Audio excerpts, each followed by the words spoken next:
우리가 다르게 사는 삶 시리즈를 계속해서 말씀을 살펴보고 있습니다. 오늘 주제는 성공으로 다르게 살아라 하는 제목으로 같이 말씀을 살펴보도록 하겠습니다. 우리 말씀 전하기 전에 우리가 그 축제 중에, 잔치 중에 큰 잔치가 바로 다음 주일, 그 다음 주일, 그리고 두 번의 수요일, 그렇게 네 번의 모임을 하게 되는데, 주일날 모임 몇 시에 한다고요? 또 이렇게 10시에 나오신 분 중에 오늘은 피곤해서 12시에 가야 되겠다 하면 주일학교 예배에 가셔야 됩니다. 그때는 교육기관밖에 예배를 드리지 않아요. 그러니까 10시 잊지 마시고 꼭 기억하셨다가 오시길 바라고. 수요일날 저녁에 몇 시라고요? 네, 7시 반입니다. 내가 한 번도 그동안 수요일날 안 나왔는데 그래서 잔치하는 거예요. 그래서 꼭 이번에 오셔서 함께 하나님의 은혜를 경험하는 그런 축복의 시간 되시기를 바랍니다. 자, 성공으로 다르게 살아라. 시작. 네, 국민 배우 중에 곽도원이라는 영화 배우가 있죠. 이분이 주연급이 아닌 배우였는데 최근에 주연급이 되면서 이제 그 상승 가도를 달리고 있는데 갑자기 연예계에서 퇴출 위기를 맞게 되었습니다. 왜 그러냐면 제주도에서 음주운전을 했기 때문에. 지난 25일 날 오전 4시에 그 제주도에 가면 그 한림읍이 있는데, 근데 그 길을 이제 술집에서 나와서 같이 동료를 집에 데려다 주고 그리고는 11km를 술 취해 달렸대요. 그러다가 이제 그 봉성리라는 그 봉성리 사무소 인근에 그 이제 신호등 앞에서 섰는데 그 서서 기다리다가 그냥 잠이 들어버린 거예요. 근데 1시간 동안 그렇게 뭐 운전하고 또 그다음에 이제 자고 있었던 그 시간까지 하면 1시간은 지났는데 새벽 5시경에 주민이 이제 밖에 나왔다가 보니까 한 차가 그 서서는 그냥 그게 1차선이에요. 그러니까 1차선에 차가 서서는 꼼짝하지 않고 있는데 그 불은 켜져 있는 거예요. 그러니까 주민이 가만 보니까 분명히 여기에 술 취한 사람이 아마 차 안에서 졸거나 지금 자거나 할 거다 생각하고는 그냥 이제 경찰서에다 신고를 해서 경찰서에 와서 이제 알코올 농도를 측정해 보니까 2배 높은 0.15 정도가 나온 겁니다. 이 곽도원 씨는 이 배우 생활을 20년 동안 하면서 여러분 영화를 좀 좋아하는 분들은 아실 텐데 이분은 그냥 주연급을 한 적이 별로 없어요. 전부 다 조연급으로 악한 역에도 나오기도 하고 뭐 이러면서 주로 이제 자기 역할을 재밌게 잘 해 나오면서 최근에 와가지고 이분이 주연급으로 드라마에도 이제는 또 이제 영화에도 나오게 되는 그런 자신 인생으로 보면 최고의 절정기를 맞이하는 순간이었는데 너무 기분이 좋았는지 늦게까지 술을 마시고, 그리고 술 마셨으면 대리운전을 부르면 되잖아요. 그럼에도 불구하고 이분이 이제 조연에서 벗어나서 이제 주연급으로 올라가는 순간에 이분이 음주운전 때문에 한순간에 성공이 이제 무너지게 되었습니다. 연예계 안에서는 퇴출시켜야 된다. 우리나라가 지금 음주운전 때문에 얼마나 많은 어려움이 생기는데 이렇게 공인이, 그것도 영화 배우가 이렇게 사회를 힘들게 하는 일에 그냥 있는데 그냥 둘 수 없다. 퇴출의 이야기가 막 나오게 되고, 여러분 이렇게 문제가 크게 생기면 대부분 모든 광고라든지 드라마, 하던 드라마까지도 다 대리 배우를 등장시키든지 뭐 해서라도 이게 이제 끝이 나게 되는데 어떤 순서로 갈지는 모르는데 이분이 자신의 그 잘못을 그 전혀 뭐 이렇게 핑계대지 않고 변명하지 않고 내가 정말 잘못한 일을 행했다. 사실 그게 엄청 잘못한 일이거든요. 술 먹고 간다는 말은 사람들을 치어서 죽일 수도 있는 살인범과 같은 일인데 이런 일을 그냥 괜찮겠지 하고는 갔다가 그만 이런 낭패를 만나게 됐습니다. 왜 그는 음주운전을 했을까요? 사람은요, 모두 다 성공하기를 갈망해요. 그리고 성공을 할 때까지는 많은 시간들이 희생들을 거쳐서 수많은 사람이 중간에 다 포기하고 중도 하차하는데도 불구하고 끝까지 그 길을 가다가 이제는 어떤 정점에 이르게 되는데, 그러면 끝나는 것이 아니라 여전히 우리 인간은 쉽게 실수한다는 거예요. 성공한 사람도 실수하지만 인생을 성공하려고 애쓰는 사람이 대부분 성공하지 못하는 이유도 중간에 실수하는 문제 때문에 다 중간에 그만두고 많은 경우들이 허다하게 있는 일들 아닙니까? 성공한 사람이 많겠습니까? 실패하고 인생 망치는 사람이 많겠습니까? 여러분, 대부분 성공했다는 사람은 10,000명에 1명 있을까 말까 해요. 성공은 아무나 할 수 있는 것이 아닌 것은 분명합니다. 그럼에도 불구하고 그 어려운 성공을 하고도 실수하게 되면 그것으로 그 성공은 무너져 내린다는 것을 우리에게 깨닫게 주고 있습니다. 이런 면에서 보면 우리 신자들은 얼마나 복 있는 사람인지 모릅니다. 왜냐하면 우리가 딱 예수 믿는 순간에 우리의 신분은 하나님의 자녀가 되게 되면서 우리를 향해서 하나님은 이제부터 너는 내 자녀다, 아들이다. 여러분, 보통 대기업의 아들이 되는 것도 그는 성공한 인생이라고 하잖아요. 그런데 하나님이 우리를 자녀로 삼는 순간에 우리는 이미 성공한 사람들이에요. 그런데 이 믿는 사람들 중에는요, 자기가 성공한 인생인지 모르고 신앙생활하는 사람이 있고, 어떤 사람은 자기가 정말 성공한 인생을 이미 이제는 성공의 시작을 했다. 이제 문제는 성공한 위치까지 왔지만 이 곽도훈 이 영화 배우처럼 실수해서 그 누려야 될 모든 성공의 기쁨을 누리지 못하고 망하는 인생도 얼마나 많은지 모릅니다. 그런데 하나님께서는 우리를 처음부터 우리를 이 땅에 보내시고 부르실 때부터 어떤 계획을 갖고 계셨냐면 우리를 성공하는 인생으로 불러주셨고 성공하기를 원하시고 성공할 수 있도록 계속해서 지원해 주신 분이 바로 우리 하나님이세요. 여러분 자녀가 성공하기를 원합니까? 아니면 실패하기를 원합니까? 성공하기를 원하지요. 예? 자기 자녀가 아무리 잘못하고 부족하고 연약해도 우리 자녀가 성공된 자녀로 살기를 원하는 것이 부모의 마음인 것처럼 우리 하나님은요, 우리를 그렇게 생각하시고 우리를 하나님 자녀로 불러주시면서 너는 내 것이다, 내 자녀다, 이렇게 말씀하신 분이시거든요. 그래서 여러분, 우리는 이미 예수님을 믿는 순간에 나는 성공자가 됐다 하는 이 사실을 기억하고 우리는 뭐만 안 하면 되냐면요, 실수만 안 하면 돼요. 우리는 가면 갈수록 잘 될 수밖에 없는 인생을 살도록 만들어 주셨습니다. 대부분 이 사실을 알지 못한 채 자기가 주어진 자신의 현실 가운데서 그냥 좌절하고 절망하다가 인생을 그만두는 사람들이 얼마나 많은지 모릅니다. 그래서 성도들은 많이 있는데 성공한 성도보다는 그냥 실패했다고 생각하는 성도들이 의외로 많이 있는 거예요. 자기가 어떤 존재인지 모르고 신앙생활하는 그런 사람들이 많습니다.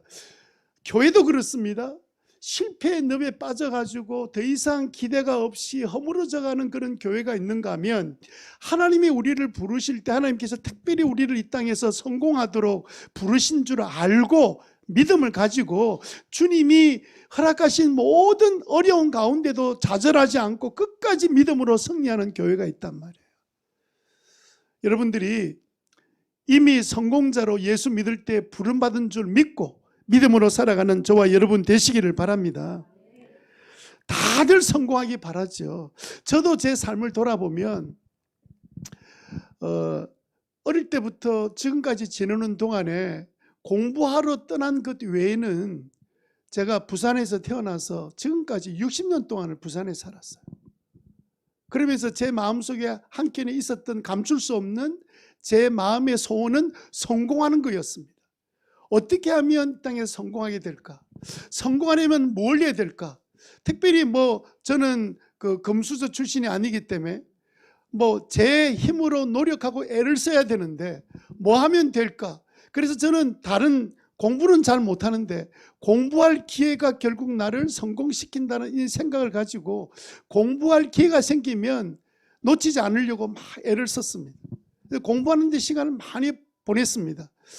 우리 집사람이 저처럼 공부했으면 아마 우리 집사람은 굉장히 큰 인물이 될 뻔했는데 머리 나쁜 제가 막 공부한다고 하니까 얼마나 고생이 많았겠습니까? 들어간 돈 계산을 안 해봤는데 제가 이건 자랑거리도 하고 아무것도 안 해요. 석사학위를 3개를 갖고 있는데 석사학위 하나가 아니고 3개 가지려면 얼마나 공부해야 됩니까? 예? 얼마나 돈을 쏟아야 되겠어요? 얼마나 많은 시간을 보내야 되겠습니까? 근데 왜 그랬을까요? 공부도 잘 못하면서.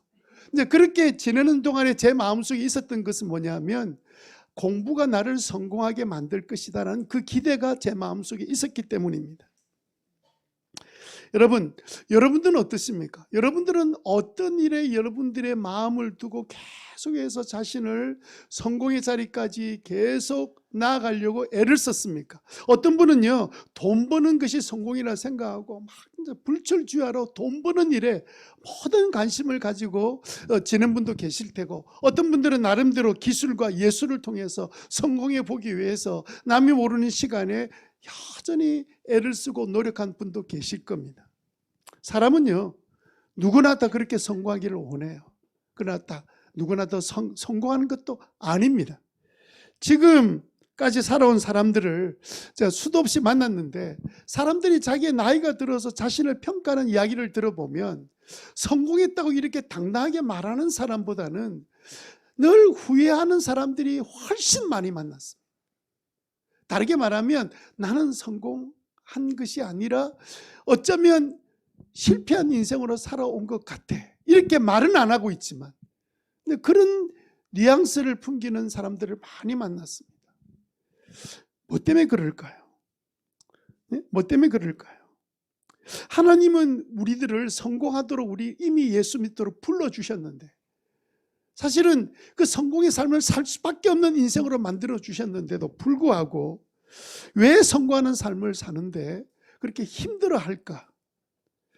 여러분, 우리가 절대로 잊어서 안 될 것 한 가지가 뭐냐면 하나님이 나를 성공하도록 부르셨다는 사실을 절대로 잊으면 안 돼요. 하나님은요, 하나님께서 복을 내려주실 때는 제일 첫 번째 세대인 처음 예수 믿는 사람들은 그 믿는 것 때문에 믿지 않는 가족들로부터 환경으로부터 많은 시련과 어려움을 겪습니다. 아브라함도 자기 부모의 집을 떠나지 않으면 믿을 수 없기 때문에 하나님께서 아브라함을 자기 본토 친척 집에서 떠나게 만드셨잖아요. 그러니까 많은 어려움과 이 과정을 겪어가면서도 불구하고 그 자녀들을 보면 자녀들이 얼마나 그 부모의 희생과 그 믿음의 길을 걸어가는 동안에 주었던 축복을 누린지 몰라요. 제가 그런 사람 중에 한 사람입니다. 하나님은요, 우리가 절대로 잊어서 안 될 거 뭐냐, 하나님은 우리가 실패자 되기를 원하지 않으세요. 우리를 하나님께서 이 땅에 사는 동안에 성공자가 되기를 원하시는 것을 여러분 믿으시기를 바랍니다. 사람들이 결정적으로 성공하지 못하는 이유는 뭐냐면요, 성공할 그 기회를 하나님 딱 던져주시는 때가 있는데 그 때를 대부분 놓쳐버리는 거예요. 실패한 사람의 이야기를 들어보면 결정적인 순간, 우리가 말하는 결정적인 순간은 뭐 엄청난 큰 사건이 아닙니다. 아주 평범하고 작은 일인데도 불구하고 그 때를 붙잡았던 사람은 성공했고 그 때를 놓쳐버렸던 사람, 무슨 핑계든지 이유를 가지고 그 때를 놓쳐버렸던 사람들은 성공하지 못한 사람들입니다. 오늘 본문은요, 사실은 그 이야기 우리에게 해주고 있는 거예요. 여러분 잘 아는 시몬이라는 사람, 그 평생 어부로 살았습니다. 그 갈릴리 그 호수 안에서 고기가 어디 있는지 그 다 알고 있는 사람이에요. 뼈가 굵었던 사람입니다. 전문가입니다. 그런데 이 사람이 그 고기를 많이 잡아서 그 당시에는 이 가버나움이라는 이 동네에서 생선을 공급해 주고 막달라라는 그 동네는 생선을 가공해서 전국에 팔아서 넘기는 그런 돈을 버는 사람인데, 그 막달라 마리아가 마리아가 살았던 그 막달라는 곳이 바로 옆에 있어요. 그게 수산업이 아주 굉장하게 그 활성화됐던 지역인데 그때 고기를 대었던 사람 중에 한 사람이 바로 이 시몬이라는 사람이었어요. 그러니까 어떤 의미에서 보면 인생은 나름대로 그 직장을 얻기 어려웠던 대부분 70%가 직업이 없던 시대에 이 사람은 나가서 고기를 잡아서 그것으로 생계를 유지할 수 있는 충분한 사람이고 자기 배도 갖고 있는 사람이었어요. 그래서 그날 자기는 인생을 한번 성공해 보기 위해서 밤새도록 고기를 잡았잖아요. 거물질했잖아요. 자기가 아는 장소입니다. 자기가 타고 있는 배입니다. 자기가 갖고 있는 기술입니다. 밤새도록 거물질했는데 한 마리도 잡지 못했습니다. 자기로 말하면 자기 인생에 그날처럼 실패한 날이 없어요. 실패를 하고 난 다음에 그리고 이제 그물을 싣고 이제는 잠자리에 들기 위해서 집으로 가려고 하는 순간이었습니다. 그런데 그가 어떻게 되었는지 이제까지 자기 인생에 한 번도 해보지 못했던 그물질을 똑같은 그물로 던졌는데 놀랍게도 자기 배를 다 채우지 못해서 다른 배를 불러다가 두 배 배를 고기로 가득 채우는 어쩌면 이 어부의 전설의 어부가 되는 그 순간이 그에게 찾아온 거예요. 어부로 말하면 그는 최고 성공한 사람입니다. 아마 그의 기록이 성경에 남아있는 걸 보면 그분은 어부로서는 그 전무후무한 역사를 남긴 사람. 어떻게 해서 그는 그런 놀라운 성공을 이룰 수 있는 사람이 됐습니까? 그 비결을 오늘 우리들에게 말씀해 주시는 거예요. 우리는 어차피 이미 성공으로 시작된 사람인데 우리에게 주신 주님께서 더 큰 성공을 위해서 나아갈 수 있는 이 일은 누가 해 나가느냐. 어쩌면 오늘 본문을 통해서 우리가 어쩌면 내 인생의 성공의 이 놀라운 역사 가운데 내 인생을 살아갈 수 있는지 그 비결을 찾아낼 수 있는 그런 귀한 시간이 되리라고 믿습니다. 그래서 오늘 본문은요, 정말 아이러니하게 실패했던 그 순간에 찾아오셔서 그를 성공자로 만들었습니다. 혹시 여러분 가운데 이런 분이 있을 겁니다. 아이고, 내 인생을 살아보면 실패 연속이고 나는 되는 게 없어. 나는 이게 내 인생을 돌아보면 나는 이미 실패한 사람이야. 아닙니다. 이 베드로가 최고로 인생을 실패한 그 순간에 그때 주님이 오셔서 그를 성공자로 만들어 주셨어요. 그러므로 여러분의 삶이 어떤 자리에 있든 상관없이 오늘 이 시간에 나를 성공자로 부르실 뿐만 아니라 성공의 삶을 살 수 있는 그 비결을 가르쳐 주시는 주님의 말씀 앞에 여러분 삶을 새롭게 만들어가는 귀한 시간 되기를 주님 이름으로 축원합니다. 신자가 첫 번째로 성공을 믿지 않으면 어떻게 될까요? 성공을 믿지 않으면 우울한 삶을 삽니다. 우울한 삶을 사는 거예요. 성공의 삶을 마땅히 살도록 주님 우리를 불러주시고 이제 앞으로 더 이 땅에서도 성공하는 삶을 주님께 주시기를 원하시는데 이 성공에 대한 사실을 자기가 믿지 못하면 늘 실패했다는 생각 때문에 자기 마음이 늘 우울에 빠져 있는 거예요. 뭔가 늘 마음에 깔아앉아 있습니다. 자신감이 사라져 있고요. 뭔가 해도 안 된다는 생각에 자꾸 움츠러지는 삶을 살 수밖에 없는 거예요. 왜 그렇게 될까요? 왜 성공을 믿지 못하면 우울한 삶을 살게 되겠습니까? 딴 것 아닙니다. 그 실패하는 자리는 우리 자리가 아니거든요. 내 자리는 원래 성공의 자리예요. 출발이 다르단 말이에요. 하나님 우리를 부를 때 성공의 자리를 불러주셨는데 불구하고 나는 실패자의 자리다라고 그 자리에 앉아 있으니까 그 자리가 불편한 거예요. 내게 안 맞는 거예요. 하나님께서 허락한 자리도 아니에요. 왜 실패는 우리 자리가 아닙니까? 우리는 하나님의 자녀의 자리에 앉아 있기 때문에 그래요. 실패의 어두운 자리에 앉아 있으면 내 마음이 막 그냥 이게 움츠러지고 자신감이 없고 절망하고 우울에 빠지고, 우리 예수 믿는 사람도 우울에 빠질 수 있습니다. 왜 빠지냐면요, 내 존재가 성공자라는 사실을 인정하지 않고 살아가면서 만나는 여러 가지 어려움과 시련이, 그 실패가 오히려 성공을 극적으로 일으킬 수 있는 상황이 주어지는데도 불구하고, 베드로 보세요. 전문가가 밤새도록 고기 잡아 한 마리도 못 잡는 상황이 벌어지는 실패의 자리에서 주님께서 부르시잖아요. 너 인생 성공할 수 있어. 보여주고 계시는 것 아닙니까? 그래서 여러분, 하나님은 우리를 하나님의 자리에 앉혀주신 것 자체가 나는 이미 성공하도록 불러주셨다. 이 사실을 여러분 꼭 알고 믿게 되시기를 바랍니다. 욥기 3장 26절에 보면 뭐라고 되어 있냐면요, 내게는 평화가 없고 안정도 없고 안식마저 사라지고 뭐만 밀려와요? 두려움만 밀려오는 거예요. 여러분, 이 구절은요, 재앙을 딱 만났는데 모든 거 다 읽고 나니까 그렇게 믿음이 있었던 사람도 인간적인 실패 앞에서 나는 실패했다는 생각이 드는 순간에 믿음의 욥도 그냥 무너져 내려서 어디까지 갔습니까? 나는 이제 내 마음의 평안을 다 잃어버렸어. 나는 안정도 없고 나에게는 진정한 안식도 없고 두려움만 끝없이 나에게 밀려온다. 이렇게 고백하는 거 보십시오. 여러분, 대표적인 구약의 인물 중에 한 사람을 소개하면 그 사람은 사울 왕입니다. 여러분, 그냥 평범한 양치는 가정에 어느 날 하나님께서 사무엘 선지자를 통해서 사울을 왕으로 불러요. 자기도 압니다. 내가 부족하다는 사실을. 그래서 이 사람이 숨었습니다.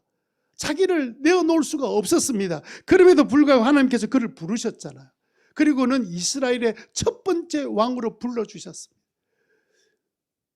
그 하나님의 부르신 그 자리, 하나님의 백성 된 것도 이미 성공한 자리인데 왕의 직책을 맡겨주셨으니까 그는 그 집안이 왕가 집안이 되고 그는 이스라엘의 최초의 왕이 되잖아요. 얼마나 영광스럽습니까? 그래서 나갈 때마다 전쟁에서 승리하고 돌아오게 됩니다. 그런데 어느 순간에 뭘 잊어버리기 시작하냐면 자기가 누군지를 잊어버린 거예요. 하나님이 자기를 왕으로 세웠다는 사실도 잊어버린 거예요. 마치 자기가 잘나서 왕이 된 줄 알고 하나님도 없는 인생을 살기 시작합니다. 여러분, 그러니까 그때부터는 이제는 누구 말대로 하냐면 자기 생각이 떠오르는 생각대로 자기의 말을 따라서 자기 모든 일을 결정하고 판단하고 행하기 시작합니다. 더 이상 하나님이 그 자리에 사라지니까 평안이 사라져 가기 시작하더니 그 안에는 두려움과 불안이 찾아왔습니다. 혹시 내 자리를 누가 탐하지 않을까? 심지어는요, 자기를 살려주고 나라를 건졌던 다윗이라는 자기 사위인데 사위가 자기 자리 빼앗을 거라고 이상한 생각에 빠져가지고 그래가지고는 막 그냥 그 사위를 죽이려고 창도 던지는 그런 사람이 된 것뿐만 아니라 이렇게 사람이 어두워지니까 악한 영이 그에게 달려 붙는데도 감당할 힘이 없는 거예요. 악한 영이 그를 죽음의 자리까지 몰아넣어서 결국은 두려움의 영에 사로잡히게 살다가 평생을 그렇게 살다가 나중에는 전쟁에 나가서 두 아들 다 죽고 자기도 전쟁에 실패하면서 스스로 목숨을 끊어버리는 그런 비운의 왕으로 인생이 끝나고 맙니다. 성공으로 시작했는데 그는 왜 실패로 끝납니까? 우리 크리스찬들에게 중요한 교훈이 되는 거예요. 성공할 수밖에 없는 삶을 살도록 되어 있는데 그는 왜 실패의 삶을 살았습니까? 그렇다면 우리는 어떻게 하면 성공의 삶을 살아갈 수 있겠습니까? 두 번째 우리가 해야 될 건 뭐냐면 절대로 하지 않아야 될 한 가지가 있는데 그것은 거절하지 않는 겁니다. 거절하지 말아야 합니다. 거절하지 말라는 말은 무슨 뜻이냐면 하나님이 나에게 요구하시고 제안하실 그때 절대로 물리치지 말라는 뜻입니다. 우리가 성공하려면 하나님께서 우리에게 요구하시고 우리에게 제안하실 때가 있습니다. 하나님이 우리에게 찾아와서 요구하고 제안한다는 말은 하나님의 다른 계획을 갖고 계신다는 뜻이에요. 거절한다는 말이 뭡니까? 나는 당신의 말을 받아들이지 않겠다는 뜻입니다. 왜 우리는 하나님의 요구와 제안을 받아들여야 됩니까? 그래야 우리가 성공할 수 있습니까? 왜 거절해서는 안 됩니까? 여러분, 우리가 하나님의 요구와 제안을 딱 받아들이는 순간부터는 이제는 내 일이 아닙니다. 하나님의 일로 바뀌어지는 거예요. 하나님의 일에 실패가 어디 있습니까? 하나님께 붙어 있으면 뭐밖에 없어요? 성공밖에 없는 것이 당연한 일이죠. 그래서 하나님이 나에게 제안할 때 그때 그 제안을 그냥 나의 생각, 염려, 걱정, 나의 모든 불안 때문에 그 하나님의 제안을 내가 가볍게 여기고 물리쳐 버리면 그 순간이 자기 인생의 성공의 길을 가로막는 결정적인 순간이 됩니다. 여러분 3절 한번 보실래요? 3절에 예수님께서 그 배들 가운데서 하나의 배를 지목했습니다. 시몬의 배를 지목했습니다. 그리고는 조금 무태서 육지에서 좀 떼어달라고 시몬에게 요청합니다. 배주인에게. 밤새도록 고기 잡다가 실패했습니다. 얼마든지 제 같으면 예수님 말씀을 제가 듣고 그대로 해드리고 싶은 마음이 꿀떡 같은데 다음에 하면 안 되겠습니까? 밤새도록 고기 그물질에 있는데 제가 피곤해가지고 지금 이러다가 지금 쓰러질 지경입니다. 제가 가서 눈 좀 붙이고 돌아오라면 제가 올 수 있겠습니다. 그렇게 말했을 것 같아요. 여러분들은 그러지 않으시겠죠. 저는 이게 피곤해 죽겠는데 무슨 또 배를 떼가지고 그다음 예수님 분명히 거기에서 가르치기 시작하시고 나는 그 옆에 앉아 있다가 그다음 집에도 가지도 못하고 꼼짝없이 몇 시간 있을지도 모르는데 이거는 아니지, 이렇게 얼마든지 거절할 수 있었는데, 여러분 만약에 그날 베드로 인생에 예수님이 너 배를 내가 좀 타겠다, 그 배를 무태에서 조금 떼라는 말은 내가 너 배를 좀 쓰겠다는 뜻이잖아요. 다음에요 하고 거절했다면 예수님은 그날 누구 배를 타신지 알 수는 없지만 시몬은 더 이상 우리에게 기록된 성경에 등장할 수 없습니다. 그 순간이 결정적인 순간이었어요. 자기는 그게 성공의 때란지를 전혀 생각하지 못했습니다. 그럼에도 불구하고 그가 하나님의 부탁하신 것을, 예수님의 부탁한 것을 거절할 수 있는 그 상황인데도 불구하고, 그 피곤한 지쳐 있는데도 불구하고 그때 주셨던 그 말씀을 그가 거절하지 않았습니다. 피곤했지만, 죽을 지경이었지만, 그리고 그 자리에서 말씀을 전하는 말씀 옆에 붙어가지고 그냥 말씀을 듣고 있다가 졸았는데 어쩐지는 잘 알 수는 없지만 항상 말씀을 전하시고 난 다음에 예수님께서 너 그물을 저 깊은 데 가서 한번 던져봐. 그때는 이미 예수님 옆에서 말씀을 들어서 예수님의 말씀을 듣는 순간에 그가 내가 밤새도록 그물질만은 하고 싶지 않았는데 예수님 말씀하시니까 제가 그물질을 하겠습니다 하고는 그물질하고 던졌죠. 그 구절 가운데 밤새도록 한 마리도 못 잡았습니다. 그렇지만 선생님 말씀대로 그물을 내가 내려보겠습니다 하고 내렸던 그 그물에 이제까지 한 번도 들어보지도 못하고 잡아본 적이 없는 엄청난 고기 양들이 마치 전부 다 갈릴리 바다의 고기들이 날 잡아 잡수하고 그다음에 모여들어가지고 그물 쳤는데 그물이 빈틈이 없이 올릴 수가 없을 정도로 자기 배에 가득 채우고 다른 배에 가득 채워야 될 정도의 고기를 잡아내는 역사가 일어났습니다. 왜 그는 그 피곤한 가운데 예수님의 요청을 거절하지 못했을까요? 예수님은 절대로 강제하지 않습니다. 예수님은 그냥 뛰어라고 말씀하시고 뛰어주기를 바라고 기다리시는 분이지, 너 안 하면 죽을 줄 알아라, 그렇게 협박하거나 공갈하거나 네 인생 이게 마지막 기회야, 이런 말씀하지 않습니다.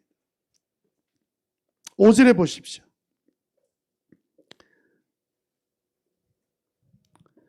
예수님은 왜 피곤한 그 시몬에게 그물을 던져라 이렇게 요구하시고, 그 피곤에 지쳐 있는 그 시몬은 왜 그 순간에 충분히 거절할 수 있는 이유가 있음에도 불구하고 거절하지 않고 그냥 예수님 말씀대로 따라 했을까요?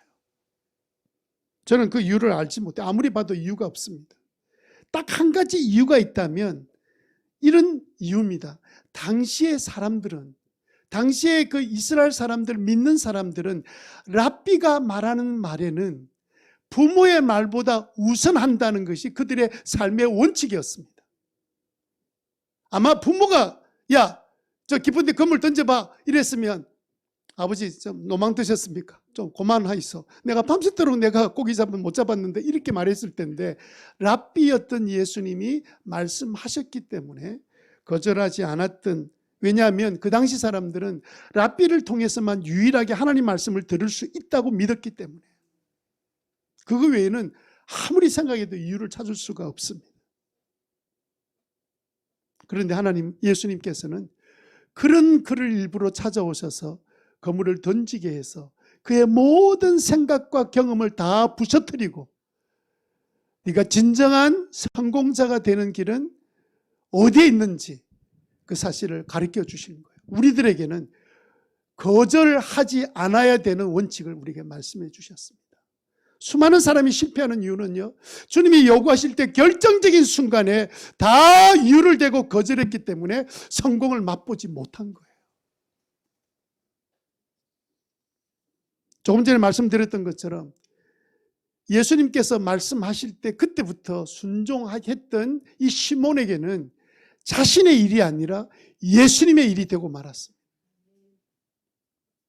하나님이 우리와 함께 계시면 모든 일이 형통하게 되고 그 결과는 성공이라는 사실을 믿게 되시기를 바랍니다.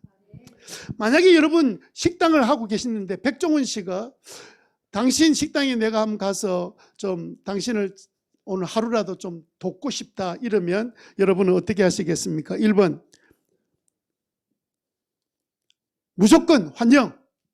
2번 지가 얼마나 잘났다고 거절.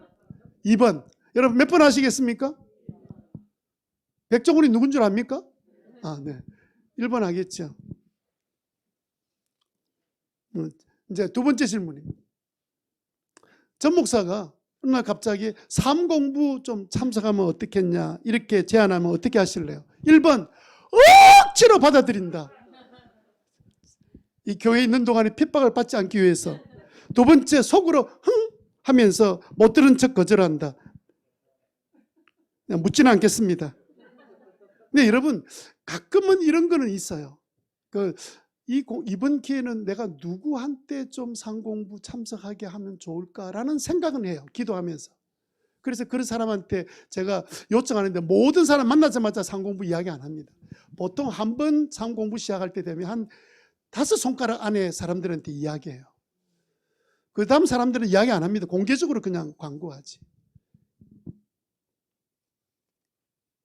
그날 시몬이 거절했다면 저는 분명히 예수님은 옆에 그 다른 배들이 있었거든요. 다른 배들을 요청했을 겁니다. 그는 최고 인생의 성공의 길을 놓칠 뻔한 그 순간에 그는 당시의 사람들이 늘 갖고 있는 그 생각, 랍비를 통해서 하나님 말씀하신다 이 생각을 그는 붙들었기 때문에 순종하지 않았는가 저는 그렇게 생각합니다. 잠언 22장 1절에 보면 성공에 대한 3가지 요소에 대해서 말씀하고 있습니다. 이 3가지는 여러분들이 좀 잘 기억하시면 좋을 것 같아요. 이게 카메라가 잘 할 수 있는지 모르겠는데 카메라 잘 됩니까? 안 해도 괜찮습니다. 자, 22장 1절 한번 읽어봅시다. 시작. 잠언 22장 1절 시작.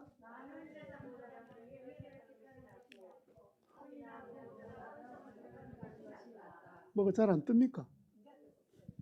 이제 떴습니까? 자, 여기 보면 뭐가 나오냐면 첫 번째는 물질이 나오지, 그죠? 돈, 그죠? 그 다음 두 번째는 뭡니까? 명예.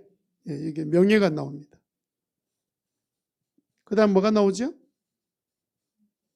은총 나오죠. 이 3가지가 나옵니다. 여러분 이거 가만히 보면 이 물질은 우리가 흔히 말하면 돈입니다. 그죠? 돈. 그런데 여러분 이게 명예는 뭡니까? 누구한테 받는 겁니까? 사람한테 받는 거예요. 사람한테. 은총은 누구한테 받는 거예요? 하나님께 받는 겁니다. 하나님께. 그러니까 이거를 옛날에 우리 선배들이 뭐라고 그랬냐면 인생을 성공한다는 말은 성경에 3가지를 이야기하는데 하나는 첫 번째는 물권의 축복이다. 두 번째는 인권의 축복이다. 사람이 붙는, 사람을 구원하고 사람을 붙는 축복이다. 세 번째는 영권이라고 말해서 영권의 축복. 하나님이 같이 늘 붙어 다니는 그 축복이다. 이 3가지를 이야기했습니다. 근데 여러분 이게 물질만 이것만 갖고 있으면 부자는 될 수 있지만 절대로 사람 존경받지는 못합니다. 우리나라에 뭐 아파트 1000채 갖고 있는 사람이 있거든요. 그 사람 존경합니까? 아무도 존경하지 않는다. 지만 배불러가지고 그냥 사람들이 집에 없었어 이러고 있는데 한 채도 기증 안 하고 막 이러면서 온갖 욕을 다. 두 번째 사람이 명예가 있을 때 가지고 있는 재물이 도움이 되는 거죠. 없어도 사람은 명예로 사람에게 존경받을 수 있습니다. 우리나라 애국자 같은 사람 성인들 이런 사람 다 존경받죠. 세 번째, 여러분 물질과 뭐 사람들을 물질, 돈, 명예 다 갖고 있다 하더라도 하나님이 함께하지 않는 인생은 결과적으로는 성공했다고 할 수가 없죠. 거꾸로 말하면 하나님이 함께 있으면 하나님의 은총, 은혜를 베풀고 사랑해 주시면 첫 번째, 두 번째는 다 따라오게 되어 있습니다. 그래서 여러분 이 세 가지 축복이 보통 우리 선배들이 늘 말씀하셨던 세 가지 축복을 이야기하고 있는 거예요. 자, 예수님은 우리에게 성공을 주시기를 원하시고 그냥 단순히 예수 믿을 때 그 자리에 머물러 있는 것이 아니라 더 큰 성공의 삶을 통해서 하나님 영광이 되는 그 삶을 살기를 원하고 계십니다. 그럼 우리가 성공하려면 어떻게 되냐면 첫 번째는 무조건 하나님을 거절하면 안 됩니다. 하나님께서 뭔가 나에게 요구하고 제안하고 말씀하실 때는 절대로 거절하면 안 돼요. 성공의 출발점은 거절하지 않음에 있습니다. 핑계거리 많습니다. 그런데 여러분 뭐 아무나 막 그냥 옆에서 뭐 제안하고 요구하면 다 들어주는 그런 사람 아무도 없죠. 그러나 여러분 하나님께서 요구하실 때는 절대로 거절하지 마십시오. 여러분 거절하려고 할 때 주로 사람들이 하는 두 번째를 안 해야 됩니다. 두 번째는 하나님과 논쟁하는 겁니다. 하나님 제가 지금 상황이 무슨 상황입니까? 밤새도록 저는 제 주어진 일을 열심히 하려고 밤새도록 일했는데 피곤해 죽을 지경인데 뭐를 또 예수님 배를 띄워서 이런 부탁을 하게 만듭니까? 못합니다. 여러분 사람들이 많은 사람들이요 올바른 제안보다는 자기 욕심을 따라 생각할 때가 많습니다. 그래서 되게 망하는 남자들은요 아내 말을 안 들어서 망하는 경우들이 굉장히 많습니다. 왜냐하면 굉장히 여자들은요 현실주의적이거든요. 현실적이거든요. 그래서 남편한테 이건 좀 안 했으면 좋겠다 하는데 끝까지 고집 피워서 망한 적이 여러분 제가 누구라고 말은 못하겠지만 다 그렇게 망해요. 그런데 하나님 말씀 안 들으면 어떻게 되겠어요? 그러니까 여러분 논쟁하지 마세요. 하나님하고. 하나님 말씀 앞에서 자꾸 옳다 그르다 이렇게 따지지 마세요. 성경은요 하나님 말씀대로 살아서 성공한 사람, 하나님 말씀을 거절해서 실패한 사람 딱 두 가지 이야기를 성경이 기록하고 있는 거예요. 세 번째는요 그래서 하나님께 그냥 억지로라도 순종하십시오. 억지로라도. 5절에 보니까 그러나 선생님의 말씀을 따라 그물을 내리겠습니다. 사실 그때 시몬은 고기 잡을 생각 전혀 못했어요. 분명히 오늘은 헛그물질하는 날인데 그러나 내가 밤새도록 헛수고했으나 그러나 예수님 말씀을 예수님 체면도 있으니까 예수님 말씀 내가 한번 그냥 들어드리겠습니다. 요 정도지만 그렇게 순종했는데 6절에 어떻게 됐습니까? 다 같이 읽어보세요. 6절 나옵니까? 이 9절에? 6절 안 나오나요? 6절에 보니까 그런 다음에 그대로 하니 많은 고깃대가 걸려들어서 그물이 찢어질 지경이었다. 시몬은 성공했어요. 자기 힘으로? 아니죠. 거절하지 아니한 복을 받은 거예요. 여러분 인생의 문제가 굉장히 복잡하고 큰 것처럼 보이고 부모와 자녀의 관계 굉장히 큰 것처럼 보이지만요 결정적인 것은 그냥 자녀들이 자꾸 거절함으로써 받을 수 있는 은혜들을 다 놓치는 거예요. 자, 만약에 우리가 예수님이 제안하시고 요구하실 때 거절하지 않으면 어떤 일이 일어날까요? 세 번째는요 감당할 수 없는 복을 받습니다. 무슨 복을 받는다고요? 감당할 수 없는 복. 감당할 수 없는 복이라는 것은 뭐냐면 우리가 보통 아이고 나는 다른 사람은 그런 걸 경험한 거 눈으로 보고도 나는 절대로 저런 자리에 들어갈 거라고 생각도 못하는 그런 복을 받게 된다는 겁니다. 7절 보십시오. 7절 다 같이 읽겠습니다. 7절 시작. 그래서 그들은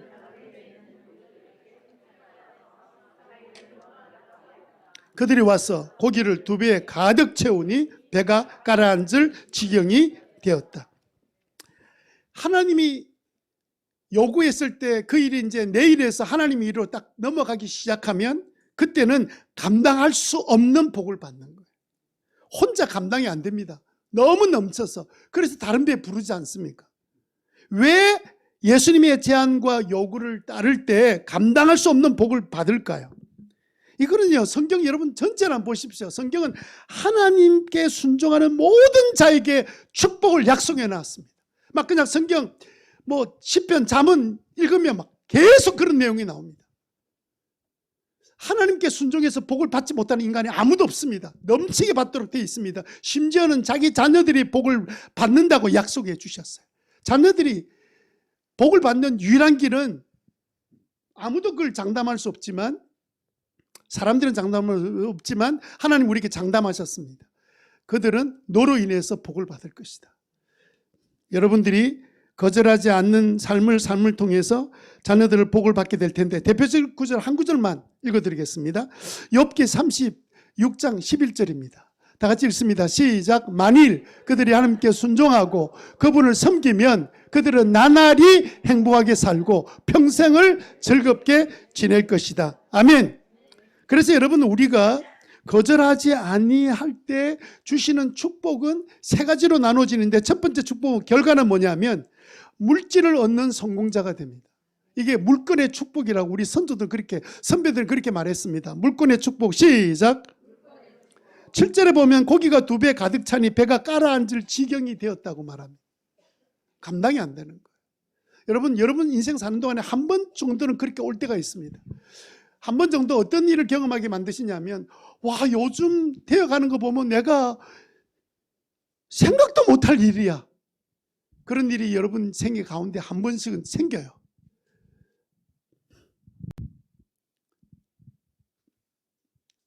안 생긴다고 말하고 싶죠? 생깁니다. 찾아옵니다. 내가 거절하지 않고 살아갈 때 한 번쯤은 그런 일이 일어나요. 와, 여보, 요즘 우리 지금 사는 게 이게 장난이 아니야. 요즘 젊은 애들 말은 대박이야. 그럴 때가 옵니다. 늘 계속 매일 오는 게 아니에요. 인생을 한 번 정도 오면 압니다. 어떻게 인생을 살아야 되는 건지. 두 번째는요, 사람을 얻는 성공자가 됩니다. 10절에 보면 이제부터 너는 사람을 낚을 것이다. 이제까지 고기 잡았어요. 근데 내가 사람을 낚을 것이다. 인권의 축복을 약속해 주셨어요. 뭐 했는데? 베드로가, 시몬이 뭐 했다고? 여러분, 중요한 거는요, 8절 넘어가면서 시몬이 갑자기 시몬 베드로 이름 바뀝니다. 자기 변화되는 걸 말할 것도 없고, 게다가 사람 얻는 성공자가 되고, 세 번째는요, 예수님을 얻는 성공자가 됩니다. 영권의 축복입니다. 11절에 모든 것을 버려두고 누구를 쫓아갔어요? 예수님을 따라갔다고 되어 있습니다. 여러분, 여러분의 삶 가운데 이미 우리가 예수 딱 믿는 순간부터 하나님이 우리를 성공자로 이미 불러주셨어요. 여러분들의 삶을 주님이 주시는 이 세 가지, 물권의 축복이나 인권의 축복이나 영권의 축복을 누리는 것은 여러분의 선택에 달린 겁니다. 뭐만 하지 않으면 돼요? 거절하지 않으면 돼요. 경기도 가면 향상교회라고 있습니다. 향상교회 정주채 목사님. 이분은 저희 그 선배 목사님 중에 존경받는 분입니다. 우리 가정교회에서든지 우리 교단에서도 그런데 키도 작으시고, 그런데도 불구하고 굉장히 목회를 성공적으로 잘 하시다가 은퇴하신 분이에요. 이분이 성공하게 되었던 결정적인 한 순간이 있었는데, 그거는 제 생각입니다. 이분이 처음에 교회를 시작할 때 그 지역이 재개발 지역이 되면서 보상을 받았습니다. 개발 이제 조합에다 팔아서 이제 좋은 자리에 있어서 보상을 많이 받았습니다. 그 보상으로 이제 근처에 좋은 땅을, 더 넓은 땅을 구입하고, 그리고 땅을 구입하고 난 다음에 한 40억 정도가 돈이 남았습니다. 그러면 대부분 사람들은 그 돈 가지고 교회당 지을 생각을 이렇게 하는데, 이분은 교회당은 우리 성도들의 헌금에서 짓는 것이다. 그것이 우리 인생에 한 번 있을까 말까 하는 일이고 하나님이 원하시는 일이다 생각하고, 땅을 사고 남은 돈을 어떻게 써야 되나 이런 고민을 하기 시작했습니다. 향상교회는 큐티를 전 교인이 하는 교회입니다. 그래서 늘 말씀대로 순종하려고 묵상하다가 이 목사님이 이 일은 성도들이 교회당 짓는 것은 복을 받는 길이고 또 우리 인생 가운데 한 번 있을까 말까 하는 축복의 일이다 하고, 이거는 우리 힘으로 짓자 그렇게 결정하고, 성도들은 100% 다 그 부분에 대해서 아무런 제의를 하지 않았습니다. 그런데 그 목사님은 어느 날 그 더 나간 생각을 하게 된 거예요. 이 40억. 이거는 순전히 우리가 처음부터 땅을 사고 남은 돈이기 때문에 이거 우리가 가져야 될 돈이 아니다. 이거는 조합에서 우리의 필요 이상의 돈을 더 준 거다. 왜냐하면 교회당 짓는다 생각하면 그 돈이 모자란 돈이지만 교회당은 우리 힘으로 짓는다라고 생각했기 때문에 그래서 그 돈 모두를 사회에다 환원하는데 특별히 조합원들, 그 조합원들이 그 조합에서 일단 받은 돈이니까 그 중에 일부를, 꽤 많은 돈입니다. 그 중에 일부를 조합원들에게 다 나누어주기로 결정했습니다. 그런데 그는 자기 혼자 결정이죠. 교인들이 그렇게 좋아할지 알 수가 없잖아요. 교인들이 뭐 거기는 똑똑한 사람도 많이 있는데 그걸 쉽게 답을 하겠습니까? 온갖 생각들을 다 할 텐데. 그래서 이제 이분이 기도하는 가운데 당회를 열고 공동회의를 열어서 이 이야기를 했습니다. 성도들이 몇 프로 결정한 줄 아세요? 우리가 이 받은 돈은 다 사회에 쓰고 그 중에 일부는 조합원들에게 다 돌려준다 라고 해서, 뭐 성경대로 하면 그 말이 맞죠. 우리는 뭐 미래에 대한 염려 때문에 그렇게 못하는 일인데 했는데 98%가 찬성했습니다. 그렇게 통과되었습니다. 문제는 그 다음에는 돈을 받은 조합원들이 깜짝 놀란 거예요. 거기는 뭐 믿는 사람도 있겠지만 대부분 안 믿는 사람이 더 많잖아요. 그런데 세상에 뭐 이런 교회가 다 있냐.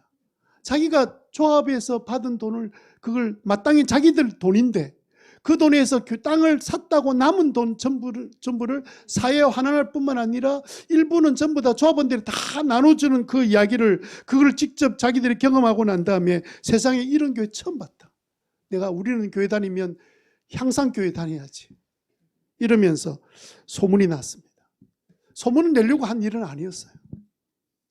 그런데 정주의 목사님의 생각은 뭐였냐면 하나님께서 자기에게 주신 그 말씀을 거절하지 않기로 결정한 거예요. 그리고 이 일은 그 이후로 이 교회가 일정한 숫자가 되면 분리 개척하기로 했는데 그 목사님 은퇴하기 이전에 65세 은퇴하셨는데 2번 개척하고 지금도 계속 분리 개척은 일부 조금 떼주는 게 아닙니다. 분리 개척하는 거예요. 그러면서 계속 그 지역에서 교회가 부흥하고 성장하고 있는 우리 교단교회 중에 하나입니다. 그 시작은 하나님의 말씀을 들을 때 거절하지 않는 거예요. 여러분 인생 가운데 우리가 실패하는 이유는 다른 데 있는 게 아닙니다. 거절 안 해야 될 순간을 모르고 거절했기 때문에 우리가 힘들고 어렵게 사는 거예요. 그러나 여러분 과거에 우리가 그렇게 살았다 할지라도 하나님 우리에게 3가지 복 중에 마지막 복을 우리가 딱 잡으면 나중에 2번째 복은, 첫 번째 복은 다 따라오게 돼 있습니다. 내가 누리지 못하면 내 자녀들이 누리게 될 겁니다. 그래서 하나님 은혜로 살아가실 때, 여러분 살아가실 때 특별히 거절하지 않는 은혜를 누리게 되시기를 바랍니다.